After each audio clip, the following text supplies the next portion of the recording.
Let's get started here. Thank you, Madam Chairwoman. I thank you for calling this hearing this morning to discuss the Dodd-Frank bill 2 years after it has become law.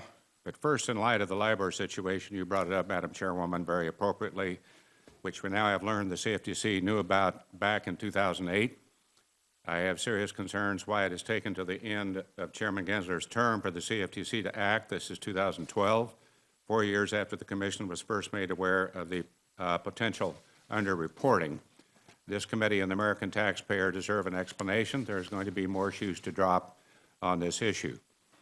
Typically, 2 years after a major piece of legislation like Dodd-Frank is passed, we would hear an update from stakeholders about how the law is affecting the real world. We would hear from the agencies in charge of implementing the law about the things that Congress did well, and for sure some of the things that we might need to consider changing. But when it comes to Dodd-Frank, stakeholders are still confused and frustrated and begging to be told what is expected of them. The courts have already thrown out a major rule for inadequate cost-benefit analysis, and other rules are being challenged on the same basis. The agencies are here today to explain why they apparently cannot cooperate and why it is taking them over 2 years to figure out a way to cooperate with the rest of the world. Here we are 2 years later, and we still have no plan. The CFTC has told no one how it plans to coordinate the implementation of the over 30 rules and thousands of pages of new regulations it has created. No one knows how all these rules will fit together or how much, if any, coordination there has been between the agencies in charge of implementing Dodd-Frank domestically or internationally. Now, I want to be very clear on this point. Stakeholders are certainly not opposed to the certainty that goes along with Dodd-Frank's mandate that swaps be cleared. In fact, many firms have already spent millions of dollars in an effort to be ready to implement the Dodd-Frank rules.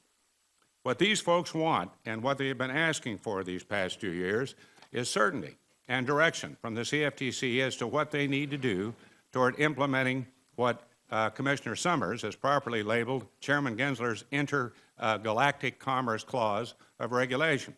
The problem is that no one knows what Chairman Gensler's plan is.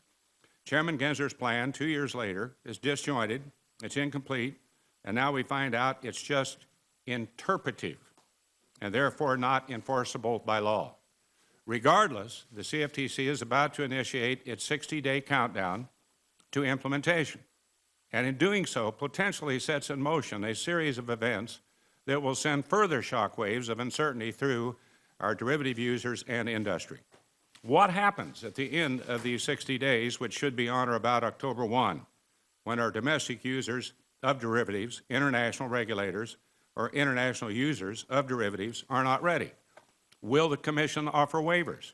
Or will participants simply face massive fines and enforcement actions by the CFTC? Is the CFTC about to create its own system of systemic risk?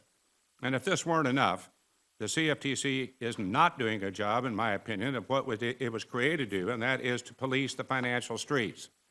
It appears as though Chairman Gensler's CFTC is too busy working on this intergalactic plan to have a conversation with anyone, including fellow commissioners or the Securities and Exchange Commission, about implementing recommendations in the aftermath of the MF global bankruptcy.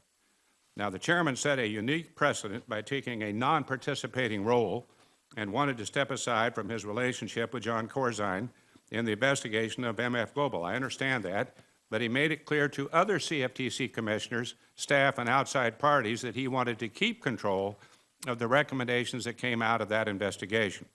My question, especially in light of the failure of Peregrine, PFG Best, last week, the second major failure of this nature on his watch, where are the recommendations?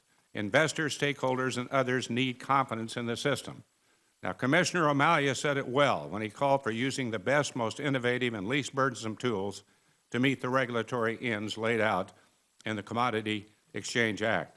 Chairman Gensler, CFTC, should be focused on doing exactly that and overseeing the rules on the books rather than requesting new multitudes of staff and looking for justification to regulate the world, any entity doing business with a U.S. person. Therefore, the world, again, with regulations we have seen labeled interpretive and not enforceable by law. Madam Chairwoman, I look forward to hearing from the Chairman on how we land a spaceship and how he plans to work with the SEC and the real world of frustrated and worried stakeholders to implement what Dodd-Frank intended. Thank you. Thank you very much, Senator Roberts. We certainly have a lot